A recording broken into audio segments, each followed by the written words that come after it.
কয়লাৰ পাছত এইবাৰ ডিমা হাছাওত ওলাইছে সুপাৰী। ডিমা হাছাওত এইবাৰ বাগৰিল বাৰ্মিজ সুপাৰীৰ ট্ৰাক। ডিমা হাছাওত পূৰ্ণগতিত চলিছে বাৰ্মিজ সুপাৰীৰ সিন্ডিকেট। দেবুলাল পীযুষৰ যুগলবন্দীত ডিমা হাছাওত চলিছে কি? ডিমা হাছাওৰ অবৈধ কয়লা খনিত দুৰ্ঘটনাগ্ৰস্ত শ্ৰমিকৰ এতিয়াও সন্ধান ওলোৱা নাই।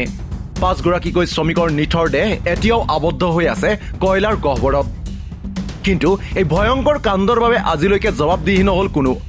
আনকি ডিমা হাছাও স্বায়ত্তশাসিত পৰিষদৰ মুখ্য কাৰ্যবাহী সদস্য দেবুলাল গাৰ্লুছাক ৰক্ষণাবেক্ষণ দিবলৈহে উঠি পৰি লাগিল মুখ্যমন্ত্ৰী ডক্টৰ হিমন্ত বিশ্ব শৰ্মা।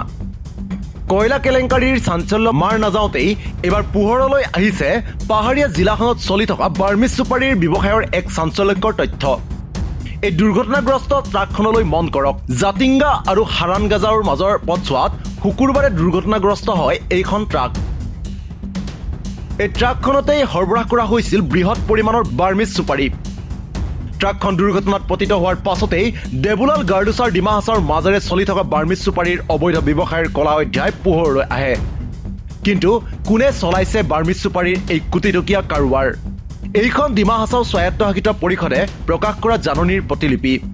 বিগত 2024 বৰ্ষৰ 4 মাৰ্চত প্ৰকাশ কৰা হৈছিল এই জাননী। এই জাননীৰ জৰিয়তে ডিমা হাছাওৰ মাজেৰে পাৰ হৈ যোৱা সুপাৰী ভৰ্তি ট্ৰাকৰ পৰা কৰ সংগ্ৰহৰ দায়িত্ব দিয়া হৈছে পীযুষ থাউচেন নামৰ এজন ব্যক্তিক। এই জাননীতে কোৱা হৈছে যে পীযুষ থাউচেনে সংগ্ৰহ কৰা কৰৰ 60% জমা দিব লাগিব স্বায়ত্তশাসিত পৰিষদক। আন 40% পীযুষ থাউচেনে নিজেই লাভ কৰিব। এইদৰেই দেবুলাল গাৰ্লুছা নেতৃত্বাধীন ডিমা হাছাও স্বায়ত্তশাসিত পৰিষদে সুপাৰী সিন্ডিকেটক বৈধতা প্ৰদান কৰে। তাৰে আঁত ধৰি দেবুলাল গাৰ্লুছাৰ অত্যন্ত ঘনিষ্ঠ পীযুষ থাউচেনে লৈছে ডিমা হাছাওৰ মাজেৰে বাৰ্মিজ সুপাৰী ভৰ্তি ট্ৰাক পাৰ কৰোৱাৰ দায়িত্ব। এইগৰাকী পীযুষ থাউচেন আছিল DHDৰ এগৰাকী কেডাৰ। সেই সময়ৰে পৰা দেবুলাল গাৰ্লুছাৰ অতি ঘনিষ্ঠ সম্পৰ্ক পীযুষ থাউচেনৰ সৈতে।